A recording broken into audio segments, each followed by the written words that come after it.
A very warm welcome to in my channel triple E bang. आज हम लोग बात करने वाले ट्रांसफार्मर का पार्ट 6। इससे पहले पार्ट 5 तक अपलोड कर दिया है। अगर आपने वो नहीं देखा है तो सबसे पहले वो देखे फिर यहाँ से कंटिन्यू करें।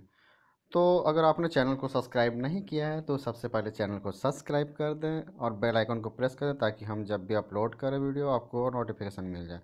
तो चलिए स्टार्ट करते हैं। आज हम लोग बात करेंगे ट्रांसफार्मर के बारे में। इससे पहले 129 तक हम लोगों ने अपलोड कर दिया है, तो आज 130 से स्टार्ट करेंगे। तो चलिए देखते हैं। तो आज का हमारा पहला सवाल है, part of a transformer which is subjected to damage from over heating is. बोल रहा है कि ट्रांसफार्मर का कौन सा पार्ट ओवर हीटिंग के कारण डैमेज हो सकता है। मतलब अगर ज़्यादा वो हीट हो गया, ज़रूरत से ज़्यादा हीट हो गया तो वो ख़राब हो जाएगा। तो ट्रांसफार्मर का देखिए सबसे ज़्यादा हीटिंग प्रॉब्लम कहाँ आता है, उसका वाइंडिंग में। जो ट्रांसफार्मर का वाइंडिंग होता है ना, उसमें सबसे ज़्यादा हीटिंग प्रॉब्लम आती है। क्योंकि जब ट्रांसफार्मर का वाइंडिंग क्या वो कॉपर से बना होता है, तो इसमें से जब हम लोग लोड को इंक्रीज करते हैं तो ये क्या होता है, हीट प्रोड्यूस करने लगता है। इसलिए ना हम लोग ऑयल प्रोवाइड करते हैं ताकि वाइंडिंग हीटअप ना हो। इसलिए हम लोग ट्रांसफार्मर के अंदर क्या करते हैं, ऑयल डालते हैं। तो ये जो वाइंडिंग अगर ज़रूरत से ज़्यादा हीट हो जाएगा ना तो हमारा क्या हो जाएगा, ये ख़राब हो जाता है। इसीलिए हम ट्रांसफार्मर जल जाता है। ठीक है, तो यहाँ का आंसर हो जाएगा हमारा 130 का सी, कि जो वाइंडिंग का इंसुलेशन है वो ओवर हीटिंग के कारण क्या हो जाएगा, डैमेज हो जाएगा। और जब इंसुलेशन डैमेज हो जाएगा तो अंदर शॉर्ट सर्किट होने लगेगा। ठीक है, अब देखिए दूसरा सवाल क्या पूछ रहा है 131 का, if a transformer is switched on to a voltage more than the rated voltage. बोल रहा है कि अगर ट्रांसफार्मर को हम लोग उसके रेटेड वोल्टेज से यदि ज़्यादा वोल्टेज प्रोवाइड कर दे, मतलब स्विच कर दे उसको मोर वोल्टेज में, मतलब जितना उसका रेटेड वोल्टेज है उससे ज़्यादा वोल्टेज उसको प्रोवाइड कर दें, तो क्या होगा, तो हमारा जो पावर फैक्टर है ना वो क्या होगा, गिरने लगेगा या ख़राब हो जाएगा, मतलब लेस होने लगेगा। ठीक ना, कुछ भी होगा लेकिन पावर फैक्टर में प्रॉब्लम आ जाएगी। तो देखिए आंसर में देख लेते हैं क्या क्या है। Its power factor will be its power factor will be deteriorated. ठीक ना, तो इसका पावर फैक्टर जो हो क्या होगा, डिटीरियोटेड हो जाएगा, तो मतलब डिक्रीज हो जाएगा। ठीक ना, it's power factor will be increase, power factor increase नहीं होगा, रिमेन अनफेक्टेड भी नहीं होगा, पावर फैक्टर जीरो भी नहीं होगा। तो आंसर हो जाएगा 131 का, इसका पावर फैक्टर जो है वो डिटीरियोटेड हो जाएगा। तो 131 का हो जाएगा ए। अब देखिए 132 सवाल क्या पूछ रहा है, auto transformer makes effective saving on copper and copper losses when it's transformation ratio is. तो देखिए जो ऑटो ट्रांसफार्मर है ना, ऑटो ट्रांसफार्मर क्या करता है, ये कॉपर सेविंग का काम करता है, क्योंकि इसका जो प्राइमरी और सेकेंडरी वाइंडिंग है एक साथ कंबाइन रहता है। ठीक ना, मतलब एक ही वाइंडिंग एज ए प्राइमरी भी वर्क करता है और सेकेंडरी भी वर्क करता है। यहाँ पे लोड लगा रहता है। ठीक, अगर हम लोग को ज़्यादा वोल्टेज चाहिए तो इसको हम लोग वेरी करेंगे, मूव करवाते हैं, ये मूवेबल होता है। तो जिस कारण से क्या होता है ना कि हमको सेकेंडरी वाइंडिंग के लिए अलग से कॉपर लगाना नहीं पड़ता, तो ये सारा वाइंडिंग का क्या हो जाता है, सेविंग हो जाता है। तो वाइंडिंग का सेविंग होगा तो ट्रांसफार्मर का कॉस्ट भी लो हो जाता है। तो ऑटो ट्रांसफार्मर में हमको कॉपर सेविंग का उसमें क्या होता है, उसका प्राइस घट जाता है क्योंकि कॉपर का सेविंग होता है। वाइंडिंग हमको दो के जगह एक ही लगाना पड़ता है जो एज ए प्राइमरी और सेकेंडरी वर्क करता है। तो आपको क्लियर हो गया होगा कि ऑटो ट्रांसफार्मर में कॉपर का सेविंग क्यों होता है। अब कॉपर का सेविंग हो रहा है तो कॉपर लॉस भी कम हो जाएगा। तो वही सवाल में पूछा है कि ऑटो ट्रांसफार्मर जो है उसको इफ़ेक्टिव बनाना है, saving on copper and copper losses. जब ऑटो ट्रांसफार्मर जो है हमारा कॉपर लॉस और कॉपर सेविंग को इफ़ेक्टिव कब बनाएगा, जब उसका ट्रांसफॉर्मेशन रेशियो जो है ना अप्रोक्सीमेटली इक्वल टू 1 होगा। तो उस टाइम मतलब जो है ट्रांसफॉर्मेशन रेशियो जो के होता है हमारा वो अप्रोक्सीमेट 1 के नियर होना चाहिए। ठीक है, मतलब नियर टू 1, अप्रोक्सीमेटली का मतलब होता है नियर टू 1 होना चाहिए। उस टाइम क्या करेगा, वो इफ़ेक्टिव कॉपर लॉस और कॉपर सेविंग करेगा ऑटो ट्रांसफार्मर। ठीक, तो 132 का हमारा हो गया ए। अब 133 सवाल देखिए क्या पूछ रहा है, minimum voltage regulation occurs when the power factor of a load is. देखिए वोल्टेज रेगुलेशन मिनिमम और नेगेटिव सिर्फ एक ही केस में होता है, लीडिंग में। तो इसके बारे में कल हम लोगों ने अच्छा से चर्चा की, अगर आप कल वाला वीडियो नहीं देखे हैं तो प्लीज़ देख लीजिए, तो आपको पता चल जाएगा। क्योंकि लीडिंग लोड में ना बीच में माइनस होता है और लैगिंग लोड में बीच में प्लस होता है। तो माइनस का केस अगर हम लोग लेंगे, जैसे 5 मान लीजिए वोल्टेज रेगुलेशन इक्वल टू, मान लीजिए कोई भी एग्जांपल लेते हैं, मान लीजिए 5-4 रहेगा, 5 माइनस यहाँ पे कुछ भी रखें, ठीक। तो माइनस का केस आएगा तो क्या है, बराबर जीरो आने का संभावना रहता है कि इसको हम लोग बढ़ाते जाएंगे तो जीरो तक हम लोग पहुँच सकते हैं, या इसको हम लोग अगर इंक्रीज कर रहे हैं तो वोल्टेज रेगुलेशन हमेशा डिक्रीज ही होगा और जीरो भी आ सकता है, नेगेटिव भी हो सकता है। तो कौन सा केस में, ओनली माइनस के केस में ही हो सकता है। प्लस के केस में ओनली खाली प्लस का केस अगर लेंगे तो वोल्टेज रेगुलेशन ओनली इंक्रीज होगा, ठीक ना। लेकिन जीरो कभी नहीं होगा, क्योंकि बीच में प्लस रहेगा तो यहाँ कुछ भी वैल्यू रखेंगे ना तो वो इंक्रीज ही होगा। मतलब अगर मान लीजिए यहाँ 1 से स्टार्ट करते हैं तो 6 होगा वोल्टेज रेगुलेशन, अगर 2 रख देंगे तो 7 होगा, 3 रखेंगे अगर प्लस का केस लेते तो 8 होगा। तो इंक्रीज हो रहा है, लेकिन डिक्रीज कभी नहीं होगा, या जीरो नहीं होगा, नेगेटिव कभी नहीं ला पाएंगे हम लोग, ठीक ना, वोल्टेज रेगुलेशन। लेकिन अगर लीडिंग वाला केस लेंगे, जो लीडिंग का केस में माइनस होता है, तो इसके बारे में हम लोग ने पीछे वाला वीडियो में चर्चा किया। अगर वो वीडियो आप देख लिए ना तो आपको समझ में आ गया होगा, अगर नहीं देखे तो प्लीज़ वो पीछे वाला देख लें। तो हमारा आंसर हो जाएगा लीडिंग, तो 133 का होगा। जो minimum voltage regulation occurs when the power factor of load is, बोल रहा है कि मिनिमम वोल्टेज रेगुलेशन कब प्रोड्यूस होगा, कब प्राप्त होगा, जब हमारा पावर फैक्टर लीडिंग हो, ठीक। तो आंसर हो जाएगा सी, 133 का सी। अब 134 सवाल क्या पूछ रहा है, in step down transformer there is a change of 15 ampere in the load current, ठीक। बोल रहा है कि स्टेप डाउन ट्रांसफार्मर है, उसमें हम लोग क्या कर रहे हैं, लोड करंट में चेंज कर रहे हैं। There is a change of 15 ampere in the load current, load current में 15 एम्पियर का चेंजिंग कर रहे हैं, ठीक। This result in change of supply current of, तो इस कारण से सप्लाई करंट में क्या चेंज होगा, उसका रिजल्ट में क्या चेंज होगा सप्लाई करंट का। तो अगर हम लोग लोड करंट में चेंज करेंगे ना, तो जो हमारा सप्लाई करंट है वो जो है लेस देन 15 एम्पियर होगा, ठीक। स्टेप डाउन ट्रांसफार्मर में देखिए, स्टेप डाउन क्यों लेस देन 15 एम्पियर होगा, क्योंकि स्टेप डाउन में क्या होता है, supply current high volt, step down में क्या होगा, प्राइमरी जो होगा वो हाई वोल्टेज होगा और सेकेंडरी होगा जो वो लो वोल्टेज होगा, क्योंकि स्टेप डाउन कर रहे हैं, लो वोल्टेज होगा। स्टेप डाउन में क्या होता है कि जो आउटपुट पे मिलेगा वो लेस होके मिलेगा। मतलब अगर हम लोग 11 के बी डालेंगे सप्लाई में, जैसे हम लोग का डिस्ट्रीब्यूशन ट्रांसफार्मर होता है, तो हमको 230 वोल्ट आउटपुट पे देता है, तो डिक्रीमेंट होकर दे रहा है। तो जब लो वोल्टेज होगा तो यहाँ वोल्टेज लो, करंट हाई होता है, ठीक। और हाई वोल्टेज में क्या होगा, वोल्टेज हाई और करंट लो होता है, तो सप्लाई करंट हम लोग का लेस है एज कम्पेयर टू आउटपुट का करंट, क्योंकि स्टेप डाउन में लोड करंट क्या है, ज़्यादा है, क्योंकि लो वोल्टेज है तो करंट ज़्यादा होगा। हाई वोल्टेज अप्लाई करेंगे तो वहाँ करंट लेस होना चाहिए, ठीक ना।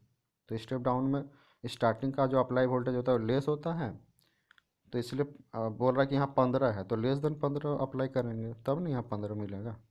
ज़्यादा कर तो नहीं सकते क्योंकि प्राइमरी हाई वोल्टेज है, सप्लाई साइड में हाई वोल्टेज है, ठीक। तो आंसर हो जाएगा हमारा लेस देन 15, 134 का हो जाएगा ए। अब 135 सवाल देखिए क्या पूछ रहा है, the efficiency of a transformer compare to the electrical motors of the same power are. बोल रहा है कि ट्रांसफार्मर का एफिशिएंसी का अगर कंपैरिजन हम लोग इलेक्ट्रिकल मोटर से करें, तो हम इलेक्ट्रिकल मोटर से करें सेम पावर, मतलब जो हमारा पावर रेटिंग ट्रांसफार्मर का है, द सेम पावर आर, तो जो हमारा ट्रांसफार्मर का जो पावर है,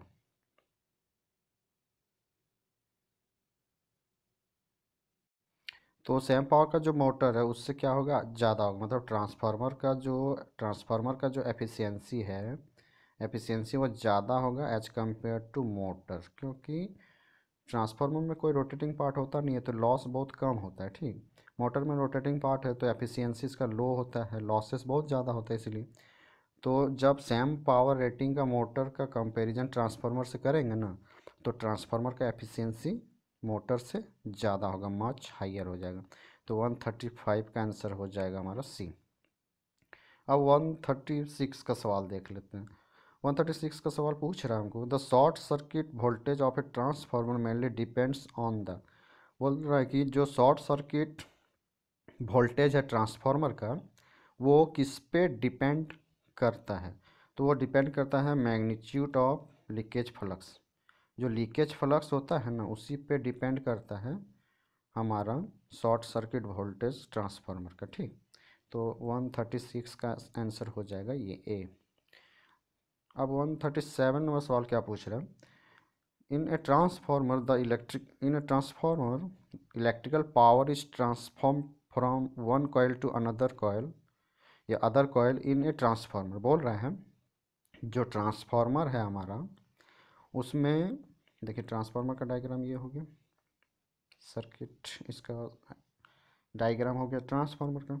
तो बोल रहा है कि ट्रांसफार्मर में जो है पावर को हम लोग ट्रांसफॉर्म करते हैं एक कॉइल से दूसरे कॉइल में, तो किसके द्वारा? ठीक ना, electrical power is transform from one coil to another coil in a transformer. तो हम लोग इलेक्ट्रिकल पावर जो प्राइमरी से सेकेंडरी में ट्रांसफॉर्म करेंगे तो किसके द्वारा करेंगे? तो हम लोग मैग्नेटिकली, मतलब देखिए एक होता है इलेक्ट्रिकल सर्किट और एक होता है मैग्नेटिकल सर्किट। इलेक्ट्रिकल सर्किट में वायर के द्वारा दो सर्किट जुड़ा हुआ रहता है, मतलब अगर पहला सर्किट से सेकंड सर्किट में पावर को ट्रांसफॉर्म करना है ना, तो हमको with the help of wire ही काम करना पड़ेगा। जैसे एक रूम से दूसरा रूम में बल्ब जलवाना है, तो हमको एक वायर ले जाना पड़ेगा एक रूम से दूसरा रूम, तभी बल्ब जला सकते हैं। उसको हम लोग बोलते हैं इलेक्ट्रिकल सर्किट। और मैग्नेटिकल सर्किट में क्या होता है कि हमको वायर वगैरह ले जाना नहीं पड़ता। यहाँ पे एक सर्किट इस रूम में लगा दिए और अगला रूम में एक सर्किट लगा दिए। अब दोनों सर्किट क्या है, with the help of magnetic field जो है ना, पावर को ट्रांसमिट करेगा। जैसे आजकल का चार्जर जो आ रहा, देखिए आजकल का चार्जर क्या हो गया, एडवांस हो गया। जो हमारा आजकल का मैग्नेटिक चार्जर जो होता है वो एडवांस चार्जर कहलाता है। उसमें क्या होता है, मोबाइल में हमको कोई वायर लगाना नहीं पड़ता। जैसे अभी जो हम लोग चार्ज कर रहे हैं नॉर्मली, उसमें क्या करते हैं, मोबाइल में यहाँ पे एक चार्जर का वायर लगाते हैं तब जाके मोबाइल चार्ज होता है। लेकिन अब एडवांस चार्जर में क्या आ गया कि आपको मोबाइल को इसमें लगाना नहीं है, बस मोबाइल को चार्जर के आसपास कहीं रख देना है, मतलब नियर टू मोबाइल, या इसके ऊपर रख देना है या कहीं और पास, थोड़ा सा पास में रख देना है, और मोबाइल खुद ब खुद चार्ज होगा। तो ये होता है हमारा मैग्नेटिकल सर्किट। ठीक ना, इसमें क्या होता है, हमको सर्किट को छूना नहीं पड़ता है। हम लोग अलग अलग दो सर्किट बनाते हैं और with the help of magnetic field power को ट्रांसमिट करवाते हैं। ठीक है, तो बहुत सारा एग्जांपल आप देख सकते हैं। जैसे रिमोट में तो सिग्नल के द्वारा काम करता है, तो उसमें मैग्नेटिक सर्किट नहीं रहता है। तो चार्जर में बहुत आसानी से आप समझ सकते हैं। ठीक है, तो ट्रांसफार्मर में वही होता है, एक सर्किट से दूसरा सर्किट में जो हम लोग पावर को ट्रांसमिट करते हैं ना, उसमें कहीं कनेक्शन नहीं है बीच में। देखिए डायरेक्ट सिर्फ ये कोर लगा रहता है और यहाँ पे एक वाइंडिंग लगा रहता है। ठीक, और हम लोग पावर को ट्रांसमिट कर देते हैं, लेकिन ये दोनों वाइंडिंग एक दूसरे को छू नहीं रहा है। अब जहाँ पे हम लोग छू के काम नहीं करते हैं एक दूसरे को, तो उसको हम लोग मैग्नेटिक सर्किट कहते हैं आम भाषा में। ठीक है, तो 137 का आंसर हो जाएगा हमारा मैग्नेटिकली, इलेक्ट्रोमैग्नेटिकली, फिजिकली, इलेक्ट्रिकली। तो इलेक्ट्रिकली में तो एक दूसरे को टच करना पड़ेगा तभी पावर का ट्रांसमिशन होगा। ठीक, लेकिन मैग्नेटिक सर्किट में ऐसा प्रॉब्लम नहीं है। तो आंसर हो जाएगा 137 का हमारा ए। अब 138 सवाल देखिए क्या पूछ रहा है। In a ideal transformer on no load the primary voltage is balanced by. तो जो नो लोड में हम देखिए एक आइडियल ट्रांसफार्मर है, आइडियल ट्रांसफार्मर मतलब इसमें लॉस नहीं है। तो बोल रहा है कि इधर लोड लगा हुआ नहीं है, तो at the on no load the primary voltage जो है ये बैलेंस्ड होता है सेकेंडरी का ईएमएफ से। ठीक है, मतलब प्राइमरी में जो वोल्टेज है, अब लोड लगा हुआ नहीं है तो इस वोल्टेज को तो बैलेंस करना पड़ेगा ना, क्योंकि पावर कांस्टेंट होता है ट्रांसफार्मर में। अब लोड लगा हुआ नहीं है तो कोई पावर तो ड्रॉप नहीं हो रहा, मतलब पावर ड्रॉ नहीं हो रहा है।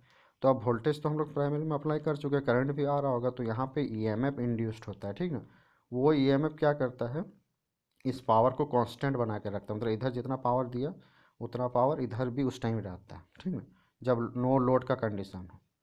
तो सेकेंडरी का ये सॉरी प्राइमरी का वोल्टेज को बैलेंस कौन कर रहा है, ईएमएफ करता है। जो इंड्यूस्ड ईएमएफ यहाँ पे हो रहा है due to change of flux, secondary winding में जो फ्लक्स का चेंजिंग होता है जिस कारण से ईएमएफ इंड्यूस्ड होता है। ठीक है, तो आंसर हो जाएगा 138 का ए। अब 139 सवाल देखिए आप पूछ रहे हैं, as per the name plate of a transformer the secondary normal voltage is 220 volt. ठीक, which of the following statement about it is correct. तो बोल रहा है कि एक ट्रांसफार्मर है जिसका नेम प्लेट में 220 वोल्ट लिखा हुआ है, ठीक। तो इन चारों में स्टेटमेंट से कौन सा स्टेटमेंट करेक्ट है? तो जो नेम प्लेट पे हमारा जो वोल्टेज लिखा हुआ रहता है ना, वो लोडेड वोल्टेज होता है, ठीक ना, लोडेड कंडीशन में वोल्टेज होता है। तो इसका मतलब क्या हो गया कि नो लोड जब हम लोग लगाते हैं, हमेशा जानते हैं कि नो लोड में वोल्टेज अगर मान लीजिए 230 है तो लोडेड कंडीशन में वोल्टेज हमेशा ड्रॉप होगा, मतलब 220 होगा।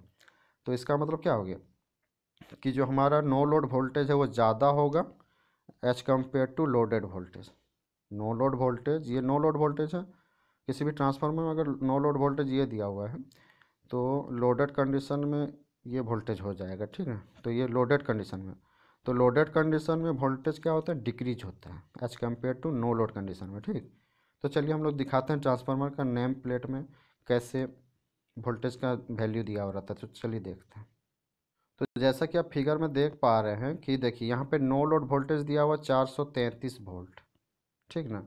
तो नो लोड में जब ट्रांसफार्मर रहेगा तो उस टाइम क्या होगा, 433 वोल्ट उसका आउटपुट पे हमको मिलता है। अगर हम लोग मेजर करेंगे वोल्ट मीटर से तो हमको 433 वोल्ट दिखाएगा, लेकिन जब हम लोग लोड लगा देते हैं ना तो उस टाइम हमको कितना मिलता है, 230। क्योंकि लोडेड कंडीशन में वोल्टेज क्या होता है, डिक्रीमेंट का काम करता है, ठीक। और नो लोड में वोल्टेज ज़्यादा होता है। तो यही चर्चा, यही पूछा गया था हमको सवाल में। तो आपको समझ में आ गया होगा। और देखिए इसका नेम प्लेट में जितना भी रेटिंग लिखा हुआ है इसको एक बार पढ़ने की कोशिश कीजिएगा ताकि आपको कुछ समझ में आए। तो देखिए ये हमारा डायग्राम है कि अंदर कनेक्शन कैसा है, उसका डायग्राम है, ठीक। देखिए ये डेल्टा कनेक्शन है, ये स्टार कनेक्शन है। तो लो वोल्टेज साइड में स्टार कनेक्शन, और यहीं से हमको 4 वायर मिलता है जो हम लोग घरों तक सप्लाई करते हैं, ठीक। तो एक बार देख लीजिएगा आप। और देखिए ये वेक्टर डायग्राम भी दिया हुआ है। तो चलिए आगे चलते हैं। तो हमारा 139 का आंसर हो जाएगा, तो no load voltage is more than 220 volt, तो हो जाएगा बी, कि नो लोड में जो है वो 220 वोल्ट से ज़्यादा होगा, ठीक ना। अब देखिए 140 नंबर सवाल क्या पूछ रहे हैं। The transformer is working eight maximum efficiency, it's iron loss is 1 kilowatt, it's copper loss will be. तो जब मैक्सिमम एफिशिएंसी चाहे ट्रांसफार्मर हो या जनरेटर दे तो जो हमारा वेरिएबल लॉस होता है वो इक्वल टू होता है कांस्टेंट लॉस, ठीक। तो वेरिएबल लॉस में क्या होता है, कॉपर लॉस, और कांस्टेंट लॉस में होता है आयरन लॉस। तो हमको जो सवाल में दिया हुआ है आयरन लॉस दिया हुआ, मतलब कांस्टेंट लॉस दिया हुआ है 1 किलोवाट।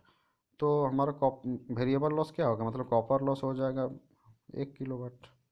मतलब जब variable loss is equal to constant, मतलब जब वेरिएबल लॉस कांस्टेंट लॉस के बराबर होता है तो मैक्सिमम एफिशिएंसी देता है, ठीक। तो हमको कांस्टेंट लॉस दिया हुआ है 1 किलोवाट, तो 1 किलोवाट यहाँ दिया हुआ तो इधर भी ना 1 किलोवाट हो जाएगा। मतलब दोनों का वैल्यू बराबर होना चाहिए तभी हमको मैक्सिमम एफिशिएंसी मिलेगा। तो हमको कांस्टेंट, मतलब हमको आयरन लॉस दिया है तो कॉपर लॉस क्या हो जाएगा, उतना ही होगा जितना आयरन लॉस है, ठीक। तो हो जाएगा 1 किलोवाट। तो 140 का हो जाएगा एक डी, 1 किलोवाट। अब 140 नंबर सवाल तो क्या पूछा, a transformer is working at its full load and its efficiency is also maximum. बोल रहा है कि ट्रांसफार्मर जो है फुल लोड पे वर्क कर रहा है और इसका एफिशिएंसी मैक्सिमम है। तो मैक्सिमम एफिशिएंसी कब होगा, जब iron loss is equal to copper loss होगा, कॉपर लॉस। इसी को बोलते हैं कांस्टेंट लॉस, इसको बोलते हैं वेरिएबल लॉस, ठीक। अब आयरन लॉस दो तरह का होता है, एडी करंट लॉस और हिस्ट्रेसिस लॉस, एडी और हिस्ट्रेसिस, ठीक। तो बोल रहा है कि सवाल और देख लेते हैं क्या बोल रहा है।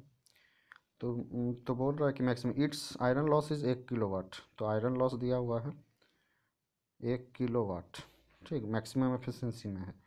तो it's copper loss at half load. देखिए अब उस वहाँ पे क्या था कि हमको कॉपर लॉस फुल लोड में ही बताना था, लेकिन यहाँ पे बोल रहा है कि कॉपर लॉस हमको हाफ लोड पे बताइए। तो हम लोग पढ़े थे जो कॉपर लॉस होता है वो x² और copper loss at full load, ठीक। तो फुल लोड का कॉपर लॉस कितना आएगा, आयरन लॉस दिया हुआ 1 किलोवाट। तो अगर फुल लोड में हमको बोलेगा कॉपर लॉस कितना है तो इसी के बराबर होगा फुल लोड में। तो हाफ लोड में बोल रहा तो एक्स का वैल्यू बोल रहा है हाफ है, ठीक। और कॉपर लॉस 1 किलोवाट, तो 1/4 हो जाएगा, तो हो जाएगा 0.25 किलोवाट, ठीक। क्योंकि फुल लोड में कॉपर लॉस और आयरन लॉस इक्वल होता है, तभी मैक्सिमम एफिशिएंसी देता है। तो हाफ लोड में क्या हो जाएगा, हाफ लोड में एक्स स्क्वायर, ये फार्मूला हम बता चुके हैं दूसरा या तीसरा पार्ट में, तो ये फार्मूला ज़रूर याद रखें, ठीक। तो हमारा हो जाएगा 0.25 किलोवाट। तो आंसर हो जाएगा सी। 141 का हो गया सी। 142 नंबर सवाल देखिए क्या बोल रहे हैं, इन सम ट्रांसफार्मर, मतलब कुछ ट्रांसफार्मर में the tapping are provide on. तो देखिए जनरली क्या होता है, जनरली टैपिंग प्रोवाइड करवाते हैं हम लोग लो वोल्टेज साइड में, ठीक। लेकिन अगर कुछ ट्रांसफार्मर का बात कर दिया यहाँ, सम ट्रांसफार्मर में क्या करते हैं, हाई वोल्टेज में भी टैपिंग प्रोवाइड करते हैं। अगर सम नहीं लिखा हुआ रहता तो लो वोल्टेज आंसर होता, लेकिन सम डाल दिया है तो हाई वोल्टेज आंसर होगा, मतलब कुछ ट्रांसफार्मर में। तो हो जाएगा बी, 142 का हो जाएगा बी। 143 नंबर सवाल देखिए क्या पूछ रहा है, in case of transformer using cold rolled grain oriented steel, मतलब CRGO स्टील, मतलब जो है जब ट्रांसफार्मर में हम लोग CRGO स्टील का यूज करते हैं, the area of yoke is taken. तो जो योक क्या हो, जिसके ऊपर कोर रखा हुआ, तो कोर को हम लोग CRGO स्टील से बना रहे हैं, तो हम लोग का जो योक का साइज होगा ना, तो इक्वल होता है उसी के साइज के। तो आंसर हो जाएगा equal to that of core. तो 143 का आंसर हो जाएगा ये। मतलब अगर CRGO स्टील का हम लोग कोर का यूज कर रहे हैं ना, तो जो योक है, मतलब उस कोर को जिससे ढक के रखेंगे, उसका साइज भी उस कोर के बराबर ही होता है, ठीक। तो आंसर हो गया ए। तो आज यहीं तक रखते हैं, इससे आगे का हम लोग नेक्स्ट पार्ट में चर्चा करेंगे। तो अगर आपको वीडियो अच्छा लगा है तो वीडियो को लाइक ज़रूर करें और ज़्यादा से ज़्यादा दोस्तों में शेयर करें। So thank you for watching, और वीडियो को सब्सक्राइब करना ना भूलें और लाइक ज़रूर कर दें। तो थैंक यू।